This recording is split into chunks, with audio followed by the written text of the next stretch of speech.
नमस्कार, स्वागत है आपका बड़ी खबर में। दिन की 4 बड़ी खबरें लेकर मैं हाजिर हूं आपके साथ सोनिया चौहान। पहली खबर सीएम सैनी के कैथल दौरे से जुड़ी है। सीएम ने अपने कैथल दौरे पर जहां एक तरफ सरकार के कार्यों को गिनवाया, तो वहीं दूसरी तरफ कांग्रेस पर भी जमकर निशाना साधा। वहीं दूसरी खबर पानी पर बची सियासत से जुड़ी है। सोनीपत पहुंचे इनेलो नेता अभय सिंह चौटाला ने ये मांग की है कि दिल्ली को पानी नहीं देना चाहिए, क्योंकि पंजाब की आप सरकार भी हरियाणा को उसके हिस्से का पानी नहीं दे रही। और तीसरी खबर प्रदेश में बढ़ रहे अपराध के ग्राफ से जुड़ी है, जहां 3 जगहों से वारदात की ऐसी खबरें सामने आई जिनमें 4 हत्याओं के वारदात को अंजाम दिया गया। और चौथी खबर मौसम के बदलते मिजाज से जुड़ी है। प्रदेश के कई हिस्सों में हुई बारिश ने मौसम के मिजाज को बदल दिया है। ये दिन की 4 बड़ी खबरें आप तस्वीरों के माध्यम से समझ सकते हैं। पहली खबर कैथल से है, जहां पर सीएम सैनी का कैथल दौरा और साथ ही सीएम सैनी ने कांग्रेस पर जमकर निशाना साधा।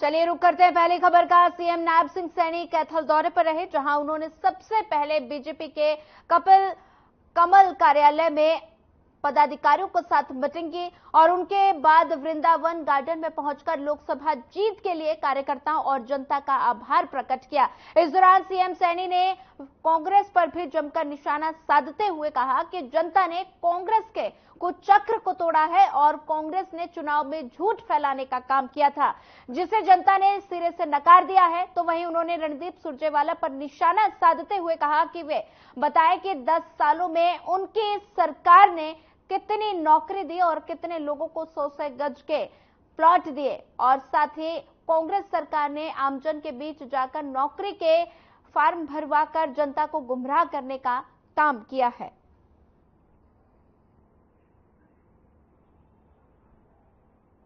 एक घर के अंदर जाकर के भाइयों कांग्रेस के घमंडिया गठबंधन के उस झूठ के कुचक्कर को तोड़ने का काम किया। मैं इसके लिए पूरी कैथल की सरदारी का दिल से धन्यवाद करता हूं।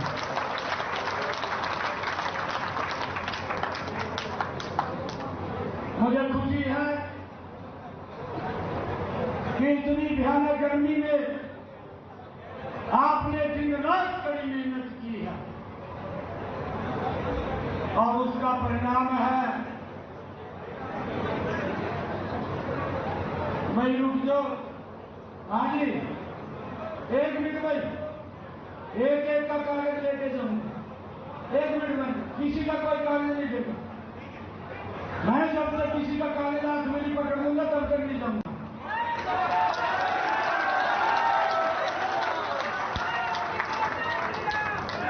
आप लोगों का एक कागज मैं लेकर के जाऊंगा। और एक और बात मैं कह रहा हूं आपको, 1 मिनट,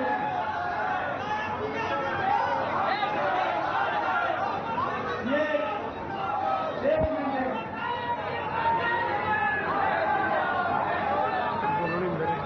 मिनट, ये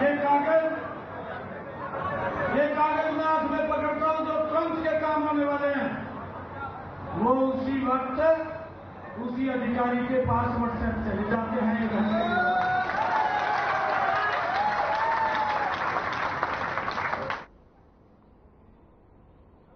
इसी खबर पर ज्यादा जानकारी साझा करने के लिए हमारे संवाददाता हमारे साथ ओपी शर्मा हमारे साथ जुड़ गए हैं। ओपी शर्मा, सीएम नायब सिंह सैनी ताबड़तोड़ दौरे कर रहे हैं। कैथल में सीएम सैनी ने दौरा किया, दौरे के दौरान क्या कुछ खास रहा, एक बार अपडेट दे दीजिए। देखिए ज्योति, अगर मैं नायब सिंह सैनी जो मुख्यमंत्री हरियाणा है उनके दौरों की बात करें तो जब से आचार संहिता हटी है, मुख्यमंत्री नायब सैनी जो प्रदेश अध्यक्ष का जिनके पास प्रभार है, वो लगातार जो कार्यकर्ताओं की जो बैठक कर रहे हैं, और न केवल सिर्फ नायब सैनी बल्कि हरियाणा की जो बाकी पार्टियां हैं वो भी कहीं ना कहीं जिला स्तर के ऊपर अपने दौरे करने वाली हैं। और जननायक जनता पार्टी जिसकी कार्यकारिणी भंग है, उनके अभी दौरे शुरू नहीं है, लेकिन अगले हफ्ते में उनके भी जो है वो कार्यकर्ता सम्मेलन जो है शुरू हो जाएंगे और उसके बाद उनकी कार्यकारिणी घोषित हो जाएगी। तो एक तरह से ये कह सकते हैं कि हरियाणा में आचार संहिता लगने में 100 दिन से भी कम का वक्त बचा। तो ऐसे में जो सभी पार्टियां हैं वो कार्यकर्ताओं के पास जो है पहुंचने लगी हैं, और नायब सैनी का ये माने तो करीबन अब तक जो है 15 से 20 जो विधानसभा हल्के हैं उनका वो दौरा कर चुके हैं। और इसी के तहत आज वो करनाल में पहुंचे थे और उन्होंने करनाल के अंदर जो है कार्यकर्ताओं को संबोधित किया। और इस दौरान उन्होंने मुख्य विपक्षी पार्टी जो हरियाणा की कांग्रेस है उसके ऊपर कहीं ना कहीं निशाना साधा। इस दौरान जब वो कैथल पहुंचे तो जाहिर सी बात है जो कांग्रेस के स्थानीय नेता रणदीप सिंह सुरजेवाला वो भी उनके निशाने पर होने थे और उनके ऊपर जो निशाना उन्होंने लगाया। उन्होंने आरोप लगाया कि हरियाणा सरकार जितनी भी भर्तियां करने की कोशिश करती है उन सभी भर्तियों को जो रणदीप सिंह सुरजेवाला का एक कथित तौर पर एक भर्ती रोको गैंग है वो उनके ऊपर रोक लगाने की कोशिश जो है कहीं ना कहीं करता है। और रणदीप सिंह सुरजेवाला की अगर हम बात करें तो वो लंबे समय से जो है मतलब भर्तियों को लेकर सरकार के ऊपर हमला कहीं ना कहीं करते रहते हैं, भर्तियों में भ्रष्टाचार के आरोप वो अक्सर और जो है वो मुद्दा उठाते रहते। तो इसी के चलते आज कैथल में जो है वो कार्यकर्ताओं में जोश भरने के लिए वो पहुंचे थे। और इस दौरान उन्होंने कांग्रेस के ऊपर जो है उनकी विकास योजनाओं को लेकर भी कहीं ना कहीं निशाना जो है वो साधा है। 100 गज के प्लॉट को लेकर भी कांग्रेस को निशाना साधा कि कांग्रेस ने हड़बड़ी में ये योजना शुरू की थी और पूरी योजना नहीं की जिससे लोग परेशान हुए। और आज भारतीय जनता पार्टी की सरकार जो प्लॉट लेने के जो मतलब हकदार थे या एलिजिबल थे उन सभी को प्लॉट बांट रही है। तो कहीं ना कहीं आप पिछले मतलब 10-15 हल्कों में मुख्यमंत्री नायब सैनी के दौरों को अगर आप देखें तो कांग्रेस उनके बिल्कुल सीधे तौर पर निशाने पर है।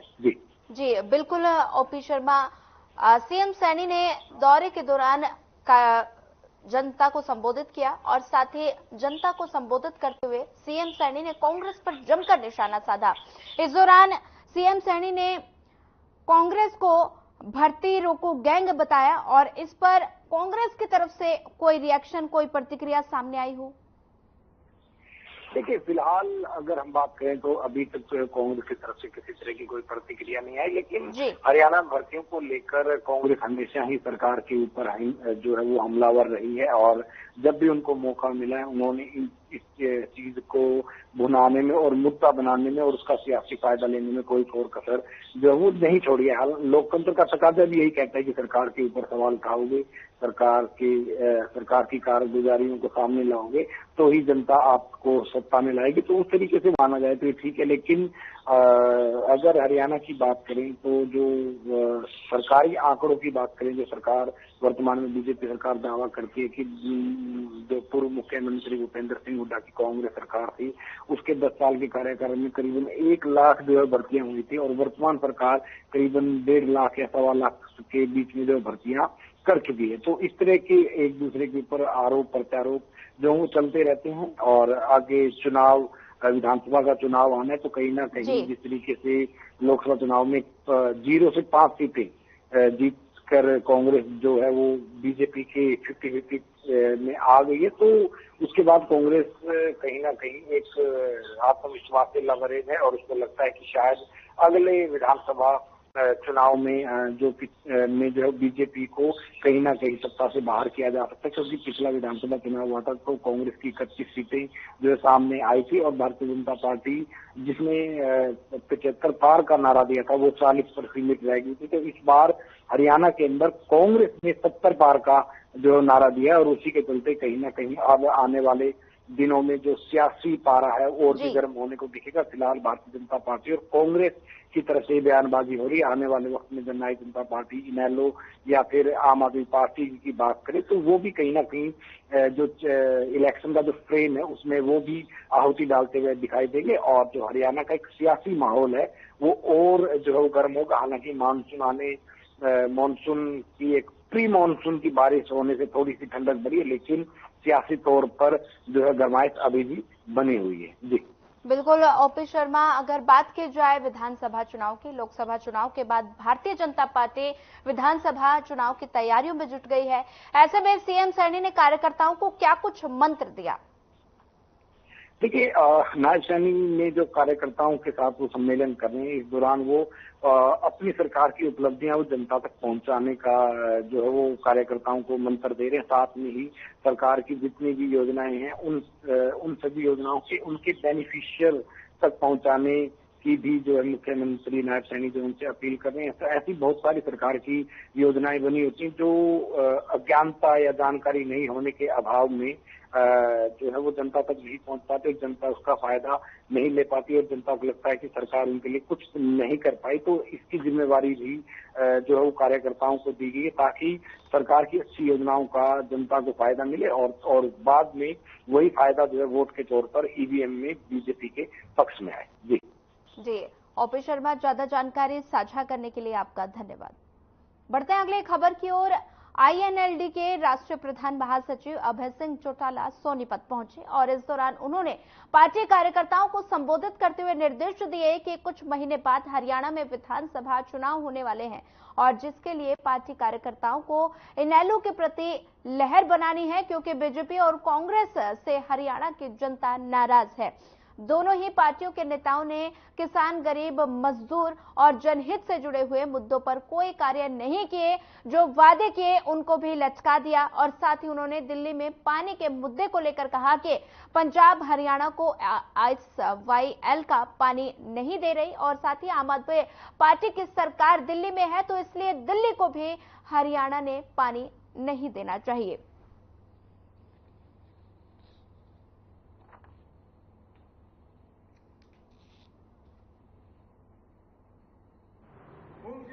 नेशनल स्तर का चुनाव था, ये प्रदेश स्तर का नहीं। इस चुनाव के मुद्दे जो थे वो बहुत अलग तरह के थे। सबसे बड़ा कांग्रेस का और इंडिया का एक प्रचार था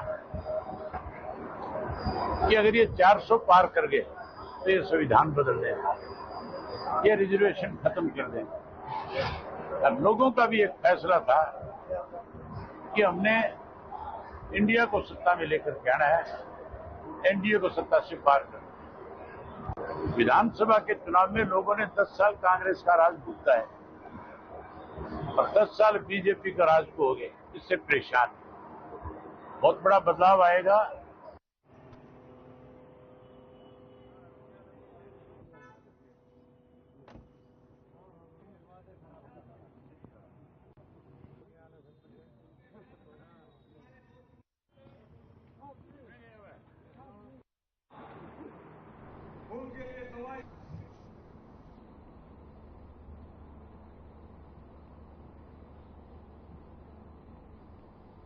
चलिए बढ़ते हैं अगली खबर की ओर। प्रदेश में बदमाशों के हौसले किस कदर बढ़ चुके हैं, इसका अंदाजा आप इसी बात से लगा सकते हैं कि ये बदमाश किसी की जान लेने के पीछे नहीं हटते और साथ ही प्रदेश से 3 ऐसे वारदातें सामने आई। ये बताने के लिए काफी होंगे कि बदमाशों के दिलों से पुलिस का खौफ खत्म हो चुका है। जाखल के गांव में एक पति ने अपनी पत्नी और जीजा को तेजधार हथियार से वार कर मौत के घाट उतार दिया। आरोपी को शक था कि दोनों के बीच अवैध संबंध है और जिसको लेकर उसने दोनों की हत्या कर दी। तो वहीं समालखा के चुलकाना गांव में बुधवार देर रात शराब ठेकेदार के भाई के कुछ बदमाशों ने ईंट और शराब की बोतलों से हमला कर उसकी हत्या कर दी।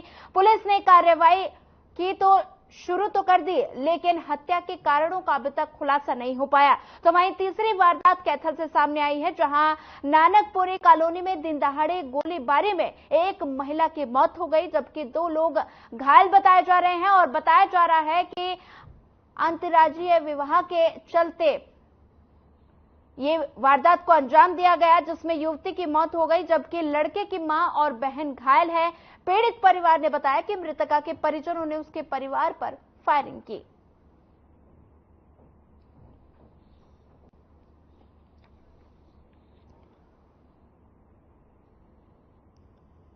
प्रदेश में बदमाशों के हौसले किस कदर बढ़ चुके हैं, इसका अंदाजा आप इसी बात से लगा सकते हैं कि ये बदमाश किसी की भी जान लेने से पीछे नहीं हटते।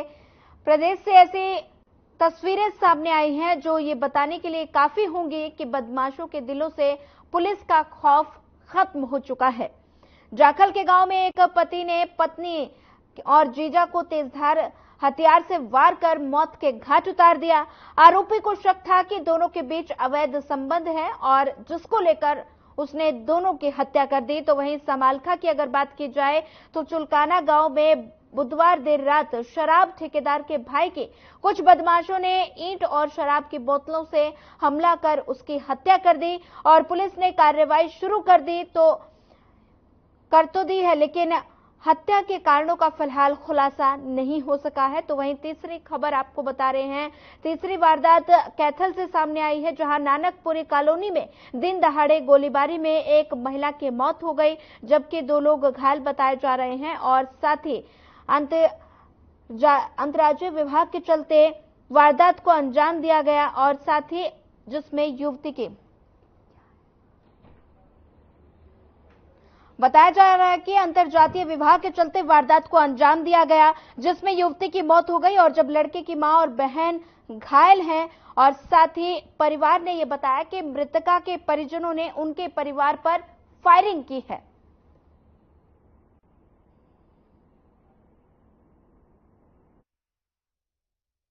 पे जो हत्या की गई है इसमें चुलकाना का जो कृष्ण है, जिसका भाई का ये ठेका है, वो देखने के लिए आया था। तो बाहर से 3-4 आदमी आए, जो पता चल रहा है अभी तक, क्योंकि उन्होंने कंप्लेंट देनी है और आते ही उस पर वारदात की, जिसमें कृष्ण की मौके पे मौत हो गई और जो एक और उसका साथी था वो घायल है।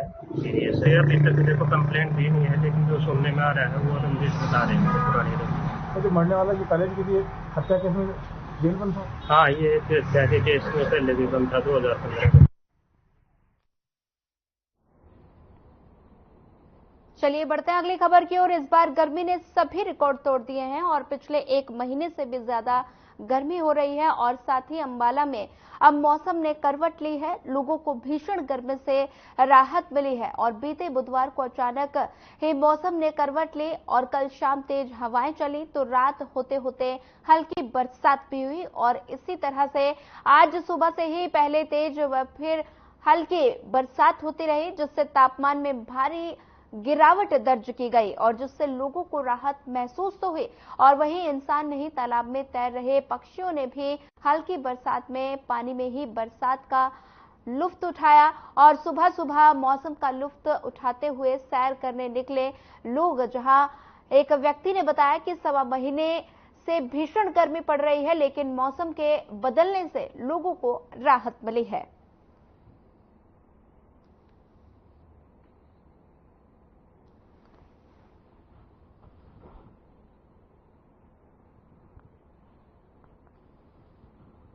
सवा महीने से पिछले गर्मी ने इतना बुरा हाल कर रखा था कि बैठने में सोने में बड़ी दिक्कत थी, बिजली की प्रॉब्लम भी थी और अब जो है रात से जो है मौसम बदला है और रात भी थोड़ी बारिश हुई और सुबह जो है बारिश हो रही है। इससे जो है थोड़े एक तो गर्मी में आराम मिलेगा और बहुत अच्छा लग रहा है। डेली सुबह के टाइम हम आते हैं सैर करने मंदिर में, माथा टेकने पटेल पार्क मंदिर में।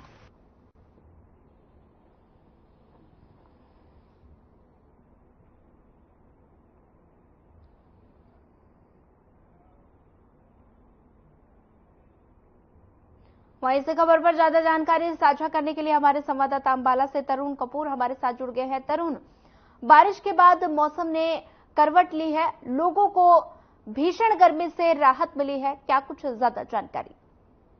देखिए, पिछले कुछ दिनों से सूर्य देवता जैसे कड़कती धूप में लोगों को घर से बाहर निकलना मुश्किल हो रहा था।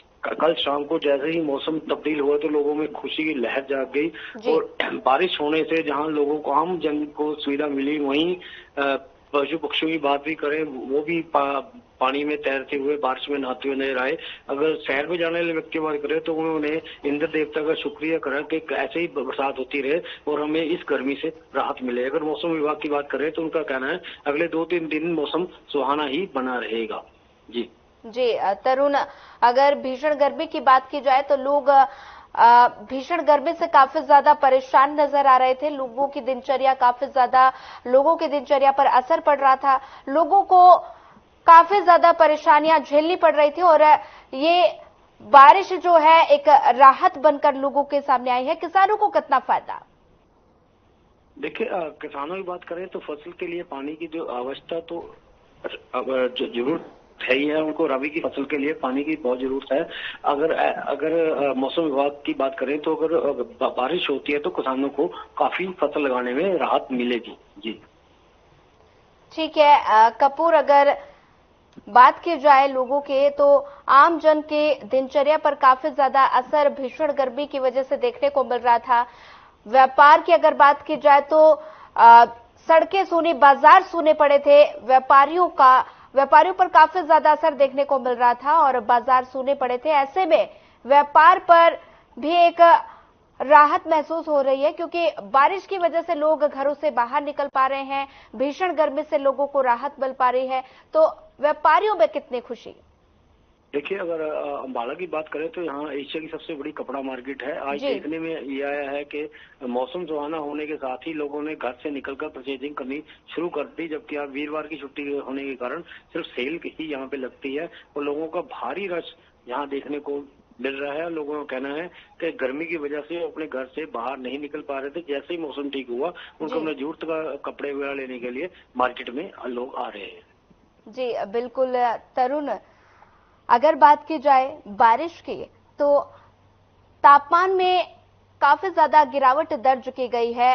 लोगों को राहत तो मिली है, लेकिन जल भराव की स्थिति भी कई जगह उत्पन्न हो जाती है। तो ये भीषण गर्मी से कहां-कहां आपके इलाके में जल भराव की स्थिति हुई है, क्योंकि बारिश की वजह से जल भराव की समस्या सबसे ज्यादा झेलने को मिलती है?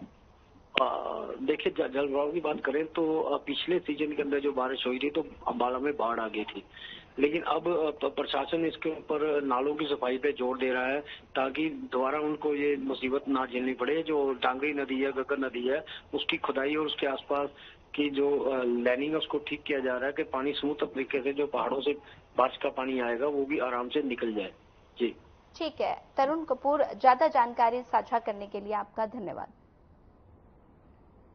फिलहाल बड़ी खबर में बस इतना ही। ज्यादा खबरों के लिए बने रहिए हमारे साथ। नमस्कार।